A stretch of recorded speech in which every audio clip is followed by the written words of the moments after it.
The two most important days of your life are the day you were born, and he looked me in the eye and said, and the day you understood why. Welcome to another installment of the Perspective Podcast. My name is Devin. It's my co-host Mitch Harley, and today we have on Fred Ford, who is a student of the famous Bob Proctor, a teacher of, I guess we'll just call it manifestation and the secret, and thinking your way into some level of success in your endeavors. He has done both in entrepreneurship, in starting businesses, and also in that he just shared with us that he has done the same thing with a weight loss journey, which I'm excited to dive into. But just as a forewarning for anybody that's about to watch or listen to this episode, we are about to dive into the realm of woo-woo. But I assure you, you're among good company if you are a skeptic. And one of the things that I just know for myself, and I just have to preface this whole thing with, I don't like stuff that's like, oh, just trust me, this high level frequency vibration stuff works. I like it where there's some tangible science connected with it, where there's some proof and some evidence. And Fred is, I think, a perfect example of this, a walking textbook of what that means. Fred, welcome to the show. Thank you, Devin. Appreciate it. Good to be here. Yeah. So I'm excited. I'm not sure exactly where to start, but I guess the first thing is I just finished reading Think and Grow Rich, the famous book. I know it's been around for a really long time, but I finished reading it about 2 or 3 months ago and have been practicing some of this stuff.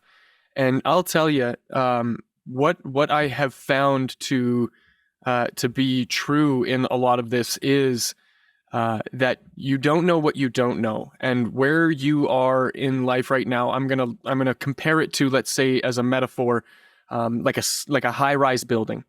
Everybody is in this building, but we're all on different floors. And the thing is the floors are like a one-way mirror.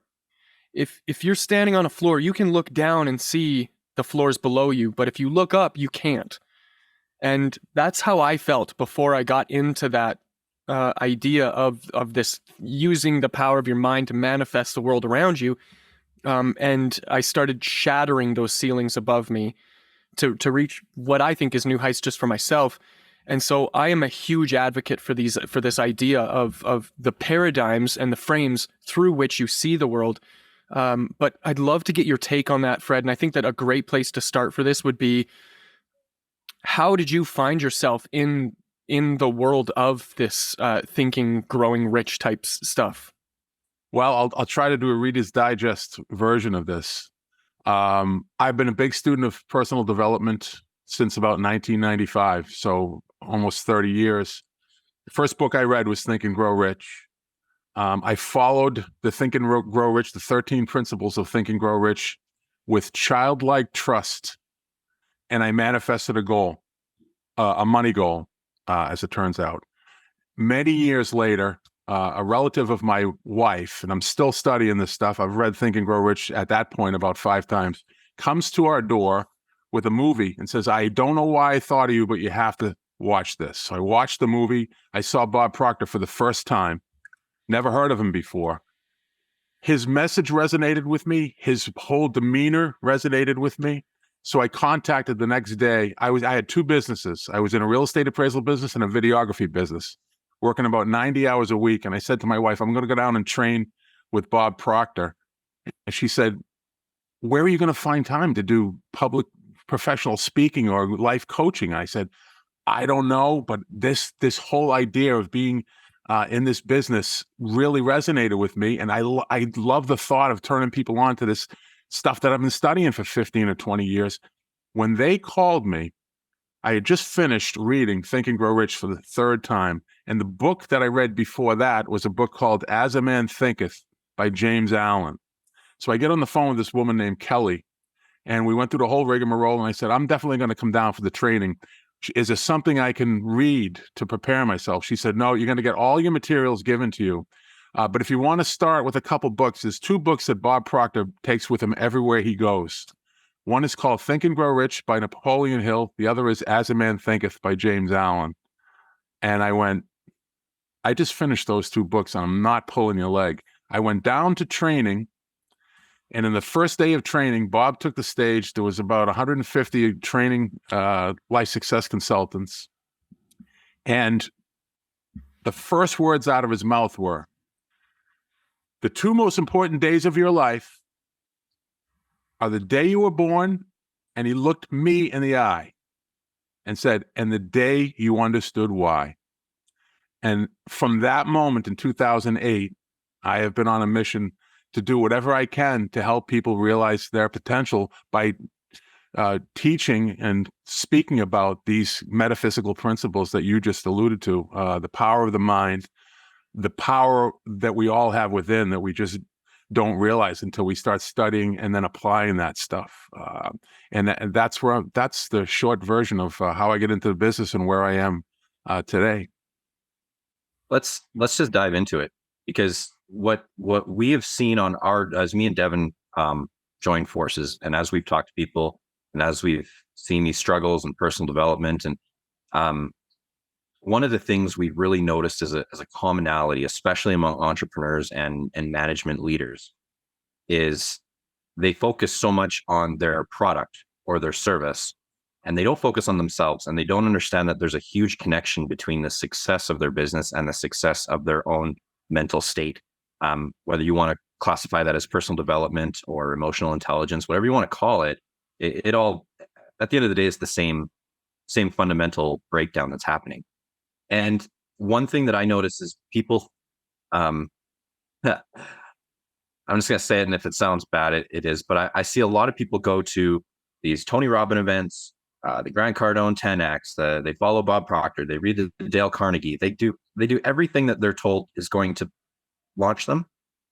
And they come out of that and they're pumped. They read the book, they share it with everyone, but they don't change a single thing in their life. And it was honestly a complete waste of time, because there's a mental block there.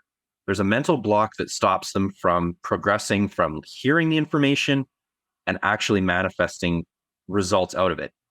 Where do you land on that? What was your experience? How do you work with clients on that? What are those mental blocks that people don't even know that's holding them back? The mental block, as far as I can see, belief for most people is a function of experience. So what you believe you're capable of doing for a lot of people is based on what you've done in the past. So if you're going to make that quantum leap, if you're going to do something unprecedented in your own life, there is a lack of belief because you don't have the experience. So when you start something new, you're tentative about it, and you don't have necessarily the belief until you can understand that when you create it in your mind, if you can conceive it and believe it, you can achieve it. So if you're operating with something in your mind that doesn't exist in your physical universe, but if you are operating with the thought that it's going to, I own this thing the moment I create it in my mind, and now I'm just going to take the steps. The one thing that I've found that people don't reach their goal, the number one common denominator of people don't reach their goal, they give up too soon. They start, they get a month into it or 2 months into it, or they get that momentum, as you said, from the Tony Robbins event, and they're a gang of fire for a week or 2 weeks, and then they make this statement or something similar to this statement. This isn't working. And that's because they're meeting with a little bit of resistance. They've got a little bit of difficulty. They're coming up against a thing, or they say, I knew this would happen. It always happens, based on their past experience. What they don't understand is when they make a statement like, this isn't working, or I knew this wouldn't work, language is declarative in nature. They are declaring to be true, this isn't working. And now the universe is doing everything to bring them, this isn't working, instead of, this is a done deal. I'm just coming up against some obstacles. Whenever I just kept going, doing what I could with what I had right where I am and making a little bit of progress, that was success for me. Bob Proctor deals with one definition of success. He says, it's Earl Nightingale's The Strangest Secret recording. If you want to listen to some real great material, it's about 35 minutes long. It's on YouTube. It's great. Success is the progressive realization of a worthy ideal. Success is not the moment you arrive. Success is not that time when you step on the scale and see that you've gotten to the weight. Success is every successful meal you have. That little bit of progress is success, and you should be celebrating that success during your journey to that goal. Success is the progressive, really, it's an ongoing thing. That's what people lose. So when people set a goal after they come out on fire after these great seminars, that they've got all this great content, and they're fired up because Anthony Robbins told them they could do anything, and Bob Proctor's told them plant the seed, hold the image, take action every day, and they take action for a week or a month, and then they make the confession based on their lack of experience. This isn't working. You have to cultivate your belief, and you have to keep moving forward. And that's where people get stuck. Most people just get to a point where they just can't fathom how this is possible. They want to know how it's going to work, and they don't understand that the how is going to be revealed to them if they just keep moving forward with faith and purpose. That's my capsule of why people get fired up and then eventually meet shipwreck. They hit the rocks and they stay there. If that makes any sense. That is so eloquently put there, and simple too. I find a lot of it is framing and lenses, right? When we are out in the world and we're looking for things, we're trying to figure it out. We only have our own experiences to shape what that lens is. And so if, let's say, for example, you grow up in the ghetto and there's a lot of negative people around you, liars and thieves and killers and, you know, people who make very terrible decisions, but they do that out of a sense of survival, because nobody's going to give them the food they need to survive. So they have to steal the food that they need to survive. Operating from that place of scarcity creates a frame of competition where you have to compete with everything around you. And now your only objective is to cut down all the flowers in the field so that you are the tallest one, because the tallest one is going to get the most sunlight. However, on the other side, and this is where I think where my personal major breakthrough happened, and I think a more practical application of it, taking it from that woo-woo down to some actual evidence of it, we need proof. And it's not just that we need proof outside in the world, we need that proof deep down inside of ourselves. And so if our belief is, because I grew up in the ghetto, all people are evil, all people do harm, that nothing I'm going to do is ever going to change from that perspective. But if I start acting from a noble place and I start doing good in that community, I prove to myself that good exists. Correct. And now I start vibrating on another frequency, right? Or I break through that first ceiling into the next floor, and I can see down at all the people that are down there still, and I'm like, oh God, I wish I could help these people, but I just can't because they're never going to break through. But now I'm seeing in my new floor all of the other honest and good people. Does that make sense? Like, do you see that in the work that you do? Huge.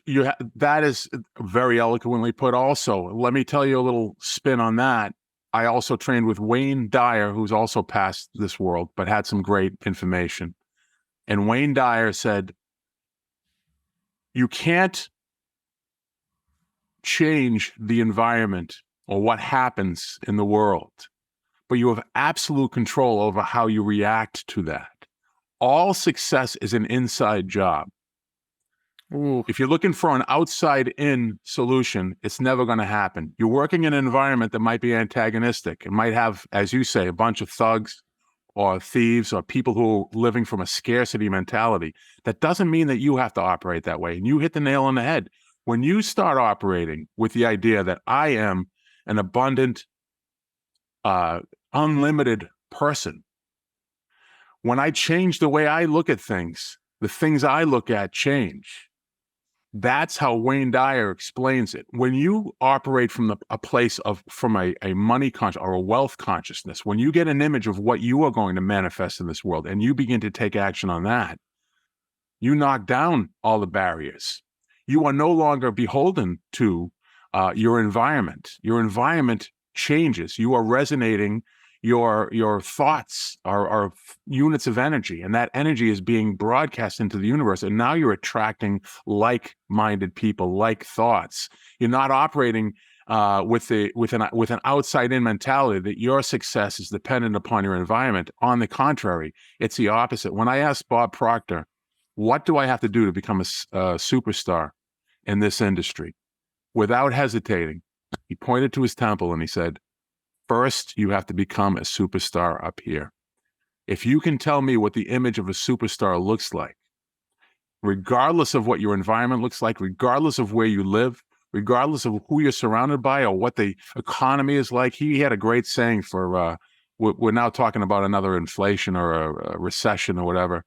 And someone had asked him, what about the recession? And he said, yeah, I heard about the recession. I've decided not to participate. It was a great answer. And it's just the way he thought. He was thinking a recession is something that the news media talks about. You're living from the outside in if you're worried about a recession. You're doing it from the inside out. You're living from a place of prosperity, and that's what you want to share with your audience. So you pretty much said it with the glass ceiling and living from your place instead of from, I'm in an environment of people where I can't succeed. That is just a bunch of BS. And that's where a lot of people operate from. Honestly, they're operating in a world where they're reacting to everything that happens to them rather than just responding. Well, I don't want to go that direction. I don't want to buy into that news story. Whatever it happens to be. If you can be firm in your purpose, and if you can have that, if you're operating with that image in your mind, and you're taking a step forward every day, getting that little bit of progress, you've done your job. That's all you have to do. Don't worry about what people think or say. Don't worry about the opinions of others. Don't worry about the newspapers that are talking about a recession or inflation or whatever. Make that next step up the 1,000-step staircase. That's really your only job. We did an episode where we talked about the difference between external parameters and internal parameters, and the decisions we make and the choices we make based on, we think they're ours, but they're external parameters because we base them on what we think other people think. Yeah. And that, now we're frozen by the projection that we have of somebody else, and whether it's parenting, business, whatever it is. So yeah, bang on. We've dived into that for sure. I got a couple points that I want to pull apart here.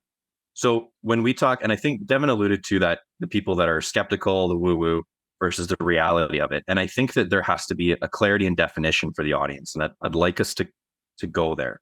So somebody that's from a skeptical mindset is going to come to everything you just said and say, okay, I can understand what you're saying, but what you're saying is my goal, if my goal is to be a billionaire, I just got to think it, and tomorrow I'm a billionaire, right? Like that's the extreme that they take. Like that's not realistic, and it's not realistic. If me saying I'm going to manifest that I can fly tomorrow, that's not realistic.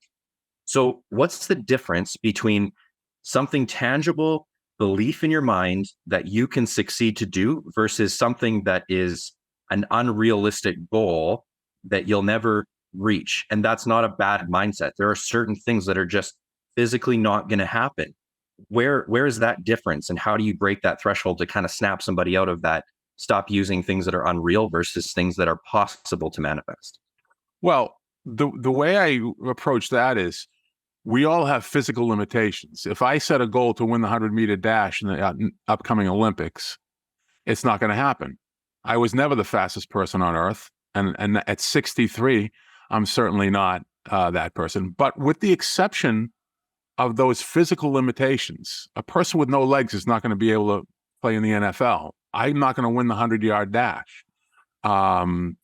You're not going to win Miss America. I mean, there's just certain limitations that we have, but with exception of those limitations, anything is possible.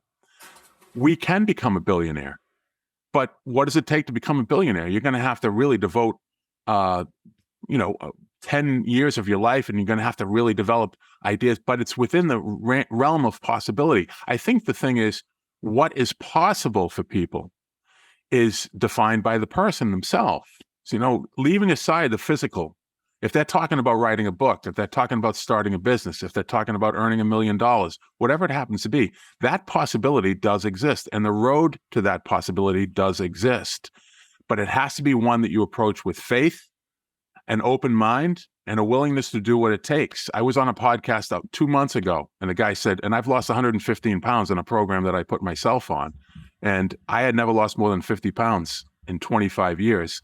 But I decided it was a possibility that I was going to get back to my ideal weight of 205 pounds. And I started looking at a picture of myself my senior year of college. I've looked at that picture every year for almost 2 years. And I've read my index card that I write out every single day, first thing in the morning, last thing at night, every single day for the last 2 years. That's been a big part of it.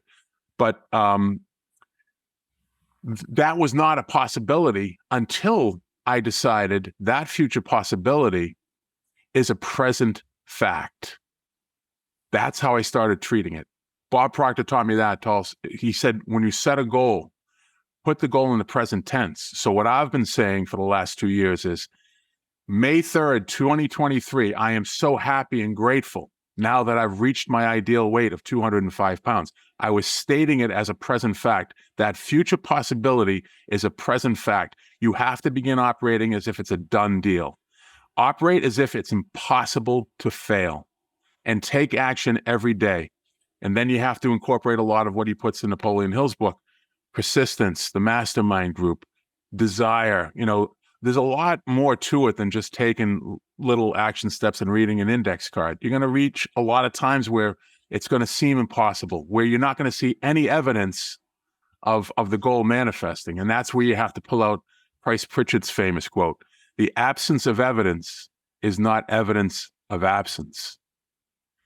The absence of evidence is not evidence of absence. Just because you don't see something happening doesn't mean it's not. The universe is complicit with your goal. And if you are operating with that mindset, you will reach the goal. Not in a way that you knew how it was going to happen. In fact, I predicted it would happen in a completely different way. And it might happen 3 years later or 3 months sooner, but it will happen. You just can't predict the exact time at times because, again, you're operating from a lack of experience of having this. When I wrote my first books, it took 9 years longer than I expected that my original goal was. But I finally got there through persistence and through breaking down the barriers and overcoming the doubts and the fears and all the other crap that goes with setting a big goal.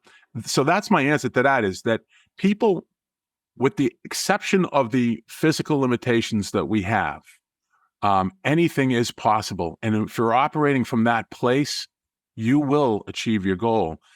We are talking about people who are very skeptical. In my opinion, we are our own worst enemy.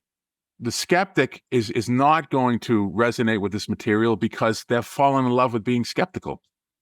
They actually don't understand that, but they are thriving on being a victim. And that's how they operate. And so for them to be skeptical and this is woo-woo or whatever you guys call it, that becomes part of their MO. And so they get the same results all the time. Do the same thing, think the same thoughts, you get the same results. But whatever. If you want to try a different path to it, I know the stuff works because it's worked for me. It's worked for a lot of my clients. I think you guys understand that as well. Yeah, there's a thing that you mentioned there that I kind of want to unpack a little bit more, and this one's real subtle, and I'm gonna do my best to try to dissect it, and then I'm gonna lean on you because you're the expert here in this one. So many people put the outcome of their goal in the future, as in one day I'll be rich and famous and successful, or one day I'll have that really nice car, or one day I'll find the love of my life, or one day, and putting it out in time means that you're waiting for it to happen and you're not doing any of the things that you need to do to bring it into existence. Now, I know it's super subtle, but the way that you framed it was, I'm acting as if it's already happening. I'm acting as if in May 1st, 2023, I'm already at 205 pounds. Now, what steps, what things do I have to do in order to make that a reality? And that is where the real work happens. That's where the real exercise. This isn't just about, oh, hey, I thought I was better and now I am. It's about how you position yourself and how you frame yourself and how you frame your ideas and your beliefs to bring yourself to that thing. Now, here's a perfect example for me. and then I'm going to get you to really dive deep into this part of it. I had this goal that I'm going to be rich and successful. And my first major goal is I need $1 million in my bank account. From there, I'm going to do more stuff. Obviously, I want to invest and I want some real estate and I want to do all that other stuff that Grant Cardone, gave me that anxiety that one time talking about you need $50,000 a month to even barely survive. But in my mind, I've already made it true that I will be a millionaire by the end of this year. So I'll have $1 million in my bank account by the end of this year. Now, here's the thing. What does that mean for me? What do I have to do in order for that to be a reality? Now, we can go into the real tangible stuff like, well, I'm going to need 30 clients paying me $3,000 a month by month 6 in order for me to achieve that 999,900, whatever that math works out to. Okay, so what do I got to do to get there? Now, here's the thing. In doing this kind of like reverse engineering thing, I hit a huge roadblock.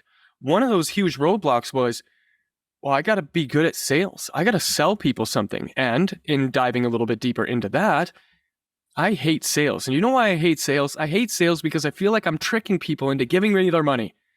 Yeah. I find it sleazy and it's underhanded and nefarious, and I don't like it at all. And now just for a second, look at that belief and how that's going to stop me from selling something to somebody. Now, here's the cool thing.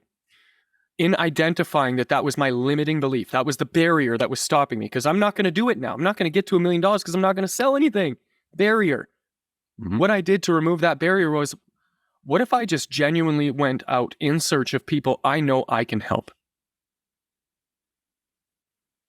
I don't care about the outcome. I know, Fred, right now I could start a podcast for you. We could use that podcast as top of funnel discovery content. We could go down the rabbit hole of how you're going to retarget your engaged audience members, and you can have a call to action. You can give them a free book funnel, and you can bring them into a webinar, and that webinar is going to pitch a retreat and etc. I could do the whole thing for you, and it would be crystal clear. And if you decide that that's the path that you want to take with me on your side, cool. If you decide not, cool. Who's the next person that I can talk to that could potentially use this as a thing? And now I have something. Now I have actions. Now I have something there's no barrier in front of me anymore. And so that got me even 1% closer to $1 million at the end of this year. So it's not that I'm like selfishly hoping for $1 million to just show up in my bank account. Right. So I can unpack that for anybody who is kind of like doesn't see what I see. Okay. I will unpack that. 2 things I want to touch upon. When we were training, Bob Proctor said, I want to encourage all of you to turn your annual income into a monthly income. And I'm thinking, wow. And someone asked the question that everyone else was wondering, raised their hand, and he said, Bob, how are we supposed to turn our annual income into a monthly income? He said, easy. Get a piece of paper and a pencil and a calculator and figure it out. And I'm thinking, what? So he kind of broke it down to, you want to sell a book, you want to get a coaching program, you want to have something on your website that they can purchase right out of the thing, you want to create multiple streams of income. And you want each one of those streams of income to be giving people value for the product you're putting out there. And Wallace Wattles, who's I'm a big fan of, you've read The Science of Getting Rich and The Science of Being Well and The Science of, I just did a speech out in California, and I read the 3 classics again during my long plane ride. And what he says is, always give more in use value than the cash that you're taking from the customer. You hit it. If you are going to give value to your customer, if you're going to solve a problem for them or create a distinction in their mind that they didn't have before, you have changed their lives. And that's how you have to approach business. You have this Grant Cardone funnel thing. I've been reading all of his books recently as well. Brilliant. And he showed how to do a webinar with the expert in it, with the first domino and all that stuff. Love that. I just did a webinar, the best webinar I ever did, following his simple plan and expert secrets. And I'll tell you, incorporating that with what Wallace Waddle says, always give more in use value than the cash that you're taking from people. If that's your focus and not the $1 million, when you set the $1 million goal, treat it as a done deal and detach from it. Don't be thinking about the $1 million. Be thinking about the service or the product that you're going to give people that's going to enhance their lives. If your total focus is on that and that alone, that $1 million is a done deal. You'll knock that out of the park. The focus has got to be on, what am I giving people? How am I benefiting my clients? Where am I giving value to them? What distinction am I giving to them that they don't have now? What do I have to give or sell to them that's going to make their life more valuable, more profitable, or better in some way? And you kind of hit upon it. That's my take on it. So in terms of breaking down, how can I make $1 million? Do what Bob Proctor said. Get out a piece of paper and a pen and a calculator and figure it out. Just figure out which your multiple streams are going to be. Are they going to be from a website? Are they going to be from, live speaking? Is it going to be a book sales? Is it going to be product sales? Is it going to be services? Is it going to be one-to-one consultation? A combination of all those things, and then focus on what it is you can do to continually increase the value of what you're giving in terms of your service. Focus on your service. Focus on what you're giving to your customer, and you will succeed, period. But I'm not going to be able to get through this episode. I have so many notes. When you made the comment about give more value than the monetary transaction, this was explained to me in a very simple term, and I think just the way I process information, I thought it was really helpful. Is that if this pencil that I'm using has a market value of 10 cents, and I sell it to you for 10 cents, there has to be a level of you saying that pencil to me is worth more than 10 cents. So it makes sense to buy the pencil for 10 cents because I'll get more value out of that pencil than the money. So what the trade is, there has to be more value than money, because if it's an equal trade, why do it? Right. There's no benefit if it's equal. So the monetary value of something does have to come under the value for it to be a beneficial trade. And for you or me or Devin, the money has to be worth more than the value we're giving so that it's a win-win. And it's absolutely, it's an interesting thing to view, rather than saying this is what it's worth, so we're going to do a trade. That's a terrible way to look at it, because no one's benefiting. It's an equal pass. I agree. You're getting an ace of spades to take an ace of spades. And it's not going to progress you. So I just thought breaking it down that way was kind of something that it's interesting the way you put it, because to me, it made a huge difference in how I view things. It does. And since you mentioned the pencil, Brian Tracy was famous. Brian Tracy's another guy that I met and trained with. Brian Tracy was saying, get yourself a 10-cent pencil and a 50-cent notebook and write down some $1 million ideas. And that has to do with, just writing crystallizes thought. Crystallized thought motivates action. Motivated action is where we want to be. So if you write stuff down as it comes, how many ideas come to us during the course of a week or a month, and we don't write them down, and then we think, what was that? What did you think about the other day? And you don't, and you can't get it back. That idea has gone on to someone else. So you triggered that quote by Tracy when you held up the pencil. That's really funny. Okay. First of all, quickly, can you define failure? We have dug into what failure is, perception of failure. Can we just touch on that before I pick your brain about something else? Yep. Failure is an event. That's all it is. Failure is one moment in time where things didn't work out. However, a lot of people define themselves as a failure. You're only a failure. A person is only a failure if he quits. And what I tell my customers is, if you will use failure as a stepping stone and not a gravestone, you will get to the next level, because you will have used that adversity and have found the seed of opportunity in that adversity, and use failure for what it is supposed to be, a learning tool. If you're going to have a big goal, you're going to have temporary setbacks and failures. Just ask Thomas Edison. He had 9,999 failures. And every time he failed, he said, great, one less thing that I have to do to learn to get the light bulb right. So he used failure as a stepping stone each time, and he eventually became a great.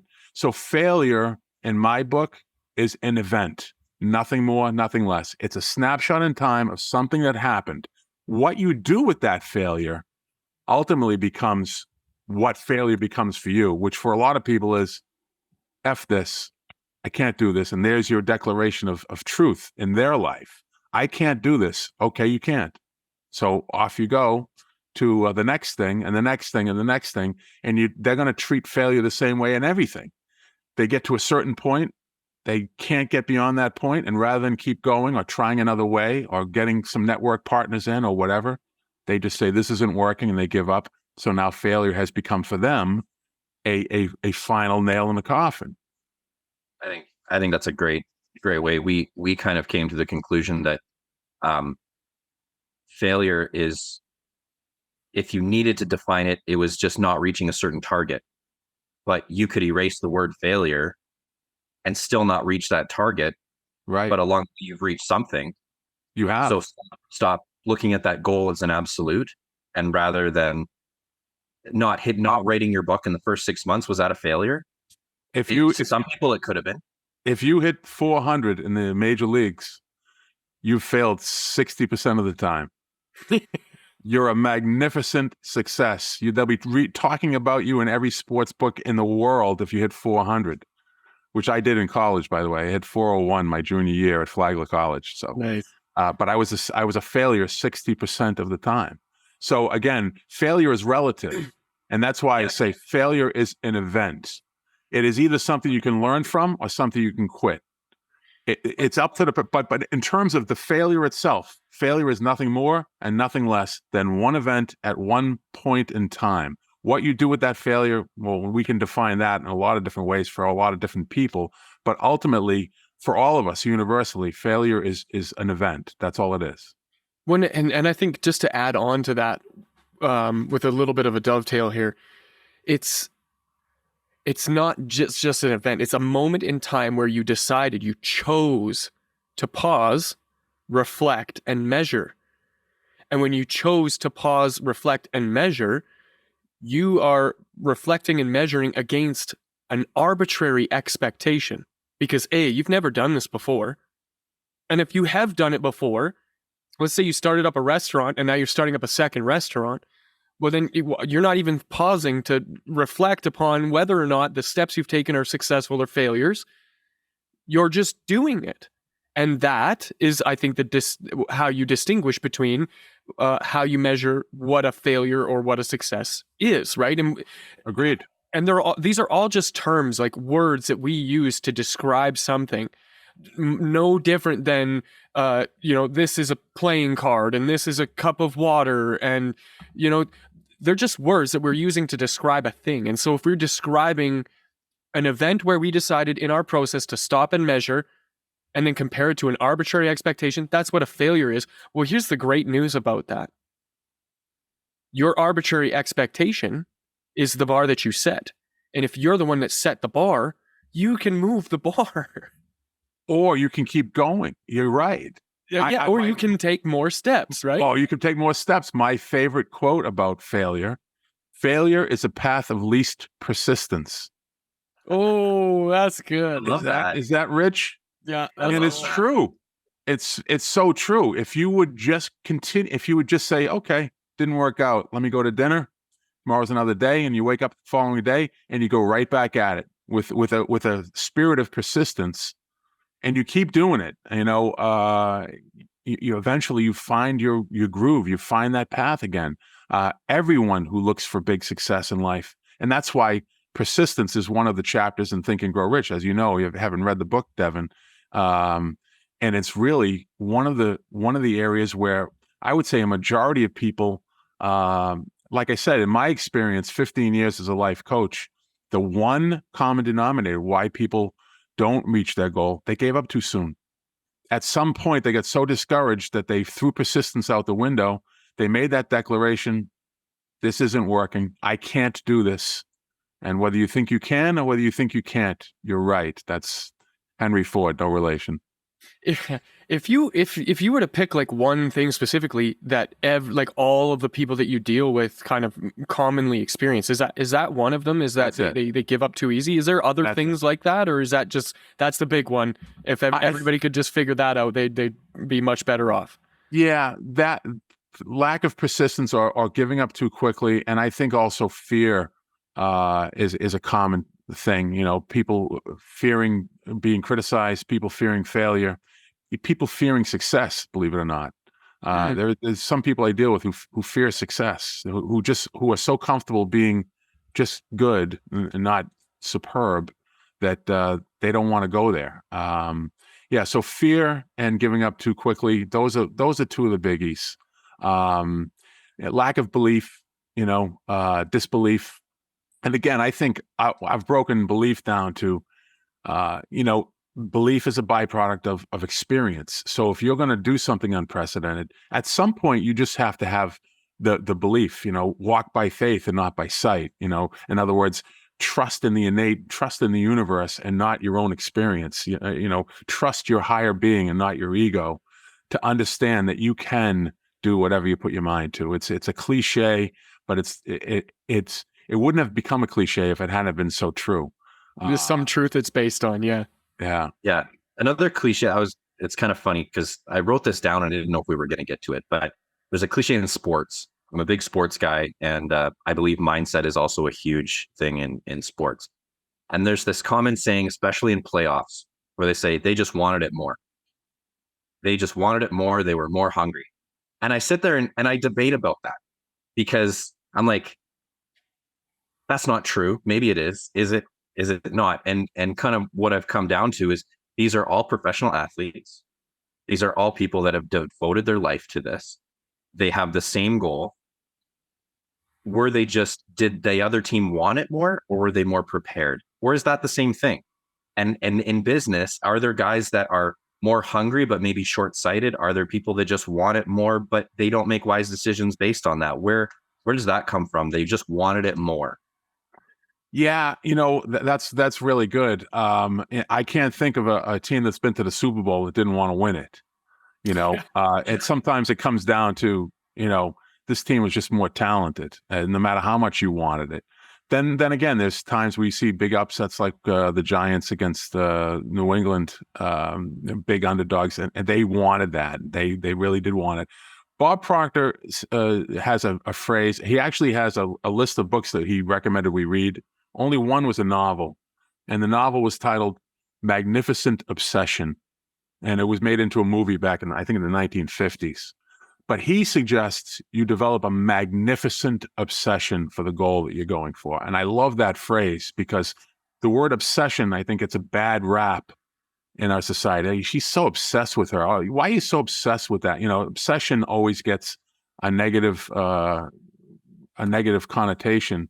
And I have my goal, all of my goals say, I am developing a magnificent obsession and a burning desire to achieve this goal. I mean, that we have to get ourselves fired up every day, and we have to make a fresh impression on our subconscious mind every single day. And when I say the last thing in my goal, on every one of my goals, it is done according to my faith, therefore it is done. So when I say I have a magnificent obsession and a burning desire, it is done according to my faith, therefore it is done. Out the door I go. I am not that. I have got all the fuel I have to launch the rocket for one day. And then I reread that every morning.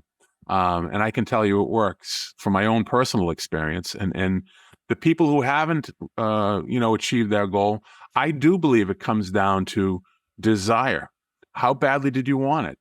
There's a story about Aristotle or Socrates, one of those guys, who said, one of his students was asking him, why, how can I do this? He said, come out to the water. And he took him out into the middle of the water and he dunked his head and he held it there until the guy almost drowned. And he finally came up and the guy was, he said, why do you do that? He said, when you want your goal as much as you wanted a breath under that water, then you will have the thing you're looking for. Yeah, it comes down to desire. And when you can develop that burning desire to do something, you become unstoppable. You really do. That's living a goal from the inside out, because desire is not dependent upon what people are saying or the results you happen to be seeing in the external world. To the exclusion of all things that are coming to your senses, you need to continue to move forward with that desire, knowing that it's a done deal. You just have to play your part. And your part is do what I can with what I have right where I am right now. That's your goal every day. One of the things that you mentioned in all of that was trust. So I got a little mastermind that I run with a few guys who are looking to level themselves up in the game, and we get together once a week and just kind of share some of our insights into how we can improve our lives, and some of the goals that these guys set at the beginning, which I just want to wake up and brush my teeth. Other guys are making those bigger goals, where I want to make $1 million. And one of the common themes that comes up a lot is this, like, well, I just don't, not for them, but for me, observing, they don't trust themselves to see it through. And so the actionable advice that I try to give them is, if you don't trust yourself, there's a reason. You've let yourself down so many times in the past. For example, how often are you late for work? You're letting yourself down. And it's not that you're letting your boss down or all these other people down. Like, you expect of yourself some level of adherence to a social norm, or to an expectation that you have of yourself. You want this of yourself, to be on time for work. So here's the thing: is in order to trust yourself or to develop that trust, you got to start somewhere. And if right now you don't trust yourself enough to have $1 million goal or $1 million dream or something like that, figure out what you got to do to trust yourself to at least take care of yourself.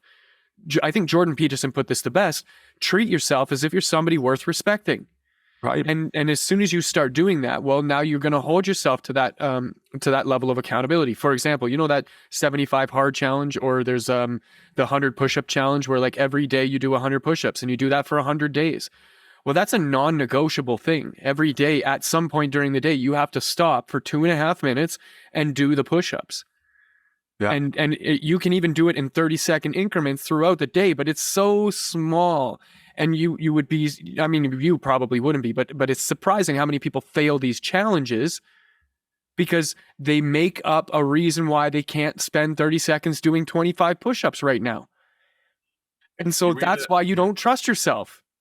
Right? Sorry, I didn't mean to interrupt. Go ahead. I interrupted you. You're either making excuses or you're making progress. It's that simple. One of the things that you triggered in my mind, I went to my dentist about a month ago, and I hadn't seen him. He wasn't there the last time I was there to get a teeth cleaning. He was sick, so I hadn't seen him in a year. And he looked at me. He said, "Wow, how much weight did you lose?" I said, "I lost about 110 pounds at the time." And he said, "How do you do it?" And I explained what I did. And his response was, "Wow, that's hard." And my response to him was, "Yeah, but being fat was hard." And we have, life is hard, but we have free will. So we get to choose our hard. You can choose to be fat and not do the push-ups and do the things. And that's going to be hard. Doing the push-ups is also going to be hard. So when you make up your mind, this is what I'm going to do. This is the hard that I've chosen. I know it's going to be hard, but sometimes it won't be hard. Sometimes it'll be a lot. It'll get easier as I go. And what I tell my clients in terms of moving their body is don't try to do the sprint, 26-mile marathon today. Take a half a mile. You want to do push-ups? Do one push-up today. Do one tomorrow. Stay engaged in the thought that you're going to build up to. I walk now 7.3 miles on the weekends, and I walk 5 miles every morning. When I first started back in March of 2021, I was walking a half a mile. My ankles were killing me. My back was killing me. I was out of breath. I was ready to give up. And I just kept pushing the envelope a little forward. And that's the thing. Choose your hard. I mean, these people who are unwilling to do those challenges, they have to understand they are the beneficiary of both. If they want to take the route of doing the discipline, they're the beneficiary. If they want to take the route of, no, I don't want to do this, they're the beneficiary. We are the beneficiaries of our own actions, of our own thoughts, of our own goals. And there's a guy named Paul Hutsey. He was an early mentor of mine. He was at the training with Bob Proctor. And he said, always bear in mind this, no matter what you're doing in life, no matter what your goal is, no matter what organization you're working for, no matter who's leading the organization, no matter what, keep this simple phrase in the forefront of your mind. If it's to be, it's up to me. That simple phrase so resonated with me.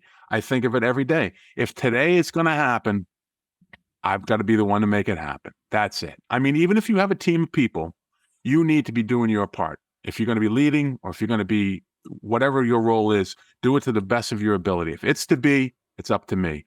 And that stuck with me for all these years after the training in 2008. There is I mean, this, we've heard it a lot, where when the discomfort of staying the same outweighs the discomfort of change, you won't change. But when the discomfort is greater to stay than change, then you'll change. So it's like staying in the comfort zone. Where is your comfort zone? Is your comfort zone in change? Is your comfort zone in staying the same? And I think that kind of really sums it up. So something I want to move into now is the sales. We kind of talked before recording about, in the sales world, you see a lot of overweight people. In management, you see a lot of weight, and it's not picking on those, but and you've kind of alluded to the success of the mind is success of the physical. The success of the physical is the success of outcome. And when you look at those things, it starts back with a mindset. And we hear this a lot, especially on social media. Change your mindset, change your mindset. Well, how the crap do you change your mindset? And I spend a lot of time in the corporate sales, that account management. We go to these sales meetings, and it's all these guys that are so unhealthy, and they sit there and they're drinking their booze and they're, networking and all of this. Yeah. And at the end of the day, you can look back and you just say, like, these guys are supposed to be professionals, and they lash out. They're immature. Like, it's this terrible toxicity of mindset. And this is in what's supposed to be the professional world, among high-level sales, high-level entrepreneurs, high-level, lawyers and accountants and all these professions. So for you, you came from a spot where you were unhappy, but physically your mindset was different. It affected your physicality, and that was affecting the outcome of your life. That change, how did you first of all, come to realize it? And how did you put it in action so that you could start seeing, rather than trying just to attack the last outcome, you actually realized where it started? I went out to Sacramento, California to deliver a keynote speech. And while I was out there, a videographer came up to me and he said, "Hey, listen, I have something called a speaker demo. And what we do is we videotape your speech from 5 different cameras, and we edit it so that it's really professionally done. And then we take you backstage and we do a talking heads sort of interview, and we splice that interview in with some of your speech, and we get a 5-minute clip that you can send to a prospective client as your speaker demo." And I thought, wow, that's a great idea. So I bought the product from him. A month later, when I got back from California, I looked at the video. It was so well done. It was professional, titling, the whole bit. I didn't send it to one person because I was so disgusted with how I looked. And I realized the 2 lies that I was telling myself were, 1, I carry extra weight well, and 2, I have time. And they were both lies. And when I stepped back from my speaking business and my coaching business, and I said, I have to do something, and it can't be the same strategy I've failed at. We talked about failure before. What is failure? Is an event. Well, my event time and time again for 25 years was go on a diet. I'll go on a diet and go to the gym. And I sat down with Think and Grow Rich and some other books, and I said, I'm going to treat this as a lifestyle change that I have to commit to 100%. And I wrote down my goal on or before May 3rd, 2023. I am so happy and grateful now that I've reached my ideal weight of 205 pounds. In exchange for this goal, I am doing, and I wrote out the goal, what I was going to do, and I committed 100% to it. And then I said a prayer. And my prayer was, God, I am confused. I don't know what to eat. There's all kinds of misinformation, of conflicting information. I've tried and failed so many times, but I'm determined to make the lifestyle changes and the commitment to a mindset shift, whatever it's going to take to get into that. And as I was writing out my goal, I realized Think and Grow Thin. This is what I'm going to do. Why did I never think of this before? And that's essentially what I have done. I'm down in the 230s now from 350. I've lost a 11-year-old child, during the course. And it all from day one, I operated with the idea, and I think Devin alluded to it before. I wasn't saying I am going to lose this weight. On day one, I said, I am a 205-pound man. And I have operated as a 205-pound man from that time. Not, I'm going to lose the weight. I'm going to lose the weight has a lot lower vibration as a thought than I am 205 pounds. You talk about the amplitude of vibration makes a big, big difference. When you're operating with that type of thought and that type of mindset, it is a done deal is a great affirmation. I have my favorite quote of all time from Thoreau. If a man advances confidently in the direction of his dreams and lives the life that he has imagined, he will meet with success unexpected in common hours. And I've broken that down into 3 separate affirmations. I am advancing confidently in the direction of my dreams. I am living the life that I have imagined. I am meeting with success unexpected in common hours. Can you imagine saying those 3 affirmations every day about 25 times and not raising your own level of vibration of thought? It's impossible. You absolutely are. That is an inside out manifestation that I've been talking about. And May 3rd is going to arrive, in a couple months, and maybe I won't reach 205, but don't bet against me. At some point, because of how firmly you believe in it and how much you trust yourself to achieve it, the outcome is quite literally inevitable. It's a done deal. Yeah, the fact that you commit to it and you trust yourself to achieve it means that you are going to behave differently. As soon as I changed the idea that I'm a sleazy salesman into I'm just looking for people to help, the way I behaved changed completely. Absolutely. And it was not just obvious to me, it was obvious to the people I had on calls. It was obvious to the people that I have in my life who almost don't recognize the person who I used to be. As a result of me making these changes, I have a friend who calls me up frequently with existential crises that happen to him more often than I'm sure him and I care to admit. However, the last time he called me, he was like, listen, I'm struggling. I have this problem. I don't know what I want to do with my life. I've been this my whole life and I don't want to be that anymore. And what I'd rather be is this. And he starts describing, I'm going to call it luxury concierge. There's this book called Blue Fishing. If you haven't read it, read it. It talks about this entire thing where essentially what you are is you're a dots connector. Somebody needs something and you got a guy for that. If you called me up tomorrow, Fred, and said, hey, listen, my sink just plugged up. I don't know what's going on. I need a guy. Well, guess what? Devin's got a guy. I'll call up my guy. He'll come over. He'll handle the business. You're good. Now, being a dots connector or this luxury concierge is what he already is. He is already that guy. And I'll tell you why. He was the reason why I started the business that I started.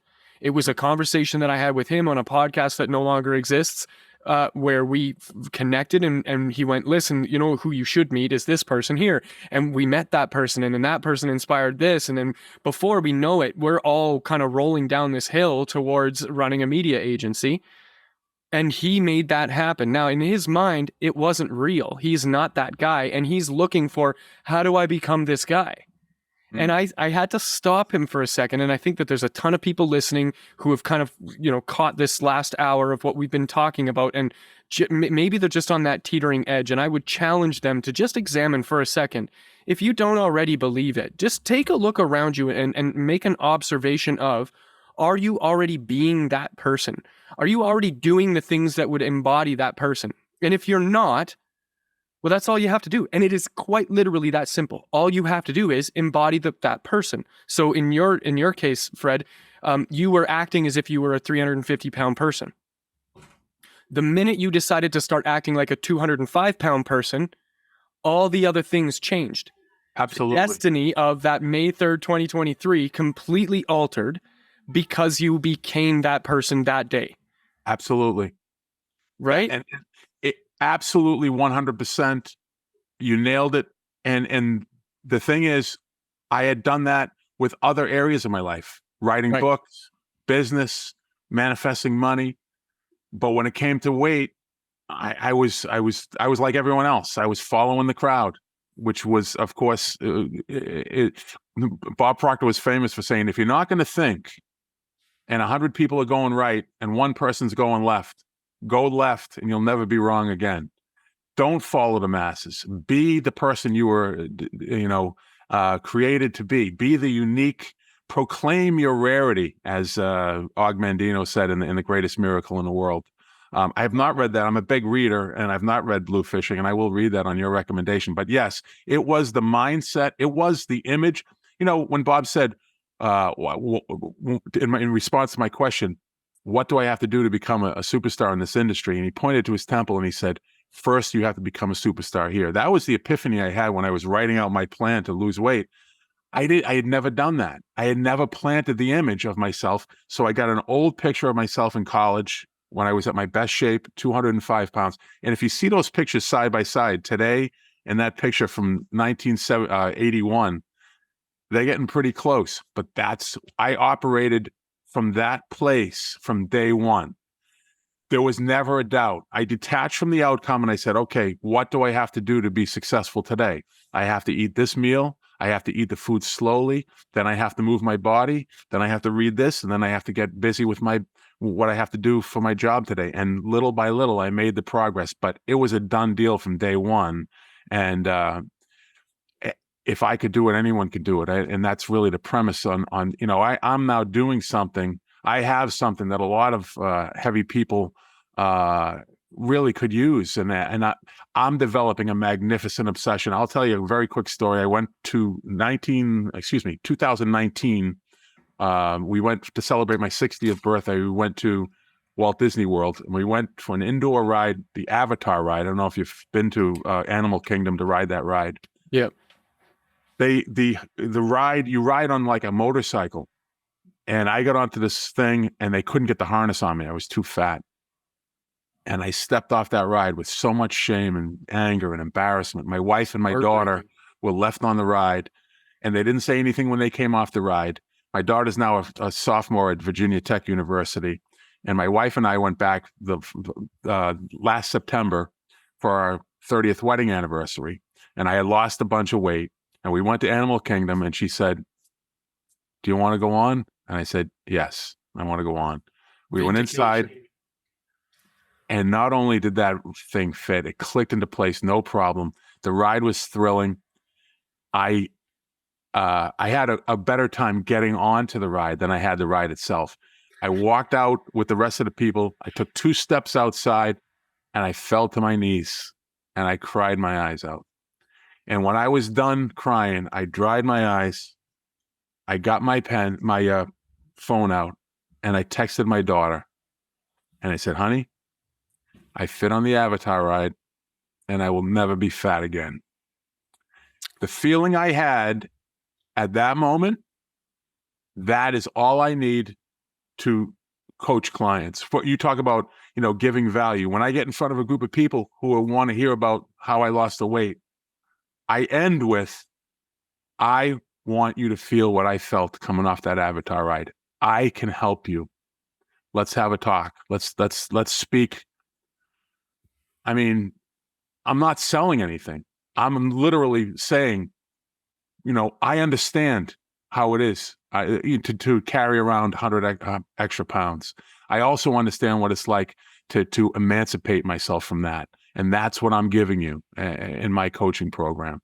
So anyway, that's talking about giving the service. That is what selling to me is. It's being authentic. That I was fat, miserably fat for 25 years, despite having success in other areas, and I somehow got a mindset that I was going to get to my ideal weight. That was the whole deal. Everything else kind of fell into place. That was the first domino, as he talks about in Expert Secrets. That's I don't know, pretty heart-wrenching, but I think that what you just explained, that solves what the industry is called the yo-yo dieting. Yeah. Jumping from diet to diet, where people are like, I've tried keto and I've tried Atkins and I've tried all this stuff, and they go down to an ideal weight, and then 3 months later, they're back up. Well, is it the diet that's the problem? Or is it they don't believe that they, deserve to be slim and trim and fit and healthy? Or do they not believe they can maintain it? What is the disbelief that puts them back into that position? And I think that's when we go back to the initial, that mental block isn't gone. It's just that they had the accountability to keep them in the program to get the results they wanted, but it never changed the mental block of why they were there in the first place. And I think that if you take that principle and you apply it to anything in life, that's the key. That's the takeaway from this episode, is getting rid of those mental blocks permanently and getting in that mindset. And I've got nothing left to say. It's too emotional for me. Yeah. You're Move. right on. On that note, Fred, we've gone a little bit over time, and I can't tell you how My grateful I apologies. am I'm just thankful that you have been able to spend this time with us, and the wealth of knowledge that you've shared. I think this is probably one of our better episodes that we've ever done. So, immense gratitude. Thank you very much for your time today, Fred. Thanks for having me. I really appreciate it. It was a great time, and good luck to you guys. It's a good venue here.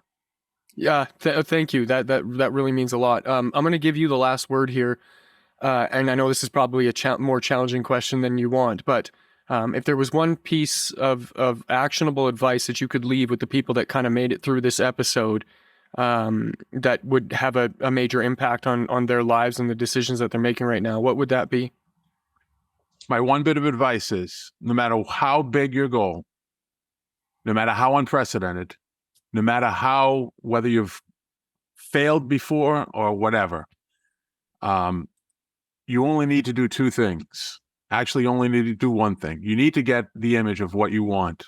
You need to get a clear image, something that's specific, something that you want, something that's driven by your own desire. And then when you have that image, you really only have to do one thing to make that come true. And that one thing is whatever it takes. That's it. You just have to do whatever it takes. That's the one thing. If you keep that in mind, you'll find something to do every single day that'll move you another inch or foot forward. And that's the name of the game. Detach from the outcome, get busy, do it with faith, do it with persistence, do it with enthusiasm, do it because you love that end game that you've created in your mind, and you'll get the goal. Do whatever it takes. That's beautiful. Fred, if somebody wanted to reach out to you to perhaps work with you or get some advice from you, how would they do that? They can just send me an email, fred@ourdailyfred.net. Beautiful. I'll make sure to link that in the show notes. Sure. If anybody wants to get a hold of me and Mitch for any reason, visit theperspectivepodcast.ca. That's it for this episode, and we will see you in the next.